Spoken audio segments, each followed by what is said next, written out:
দেশি পটল আছে, দেশি পটলের ভাজা করব। এক টুকরো মিষ্টি কুমড়ো পেলাম, এটা দিয়ে হয় ভাজা করে দেবো আর নইলে বেসন দিয়ে বেগুনি করে দেবো। টমেটোটা রেখেছি কাবলি চানায় দেওয়ার জন্য। তার সাথে লাল শাক কেটে রেখেছি, লাল শাকটা তৈরি করব।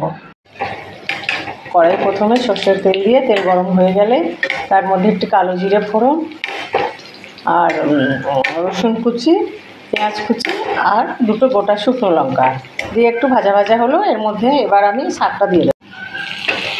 এই শাকটা দিয়ে দিলাম, লবণ হলুদ দিয়ে এটাকে ঢাকা দিয়ে রেখে দেবো। তো বন্ধুরা, আমি লাল শাকের পুরো রেসিপিটাই দেখাচ্ছি। একেবারে বসে গেছে শাকগুলো, হালকা আছে ঢাকা দিয়ে রেখে দেবো। নামাবার সময় একটু চিনি দিয়ে নামিয়ে নেব। প্রায় হয়ে এসছে লাল শাক, আর একটু হলে এটাকে নামিয়ে নেব। এত সুন্দর হয়েছে বন্ধুরা, না খেলে বুঝতে পারবেন না। আপনারা ওইভাবে তৈরি করবেন, খাবেন, কিচ্ছু লাগে না, শুধু শাক দিয়ে ভাত খাওয়া হয়ে যায় পুরোটা। লাল শাক রেসিপি রেডি হয়ে গেছে আমার, পরিবেশন করে ফেললাম।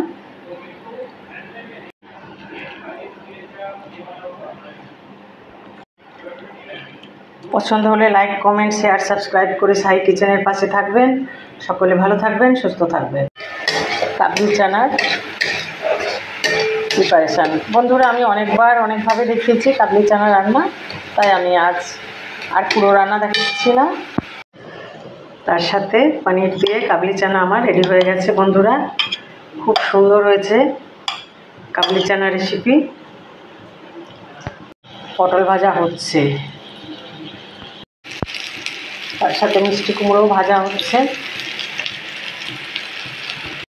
তো রেডি হয়ে গেছে পটল ভাজা, তার সাথে মিষ্টি কুমড়ো ভাজা, দুটো ভাজাই রেডি হয়ে গেছে বন্ধুরা।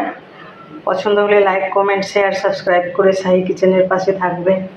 সকলে ভালো থাকবেন, সুস্থ থাকবেন। এর বাজার বন্ধুরা, তাই বেশ কিছু চিকেন, মাছ সব কিনে ফেলেছি, কিছুদিন চলবে। এই আছে পিয়ালি মাছ ছোটো ছোটো, এটাকে আমি কেটে বেছে ধুয়ে রাখবো। আর চিংড়ি মাছ আছে কিছুটা, আর আছে আমার দেশি মুরগির মাংস রান্না করব আজ।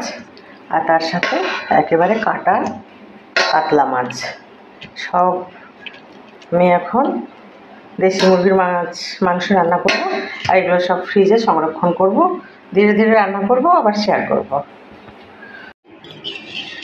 বন্ধুরা, আমি আজ দুপুরে যা যা রান্না করলাম তাই একটু শেয়ার করি।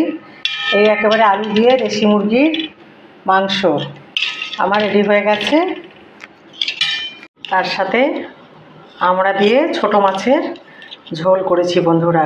এত সুন্দর, এটা সাবেকি রান্না। অনেক দিন পর আমি আজ এই রান্নাটা করলাম, তাই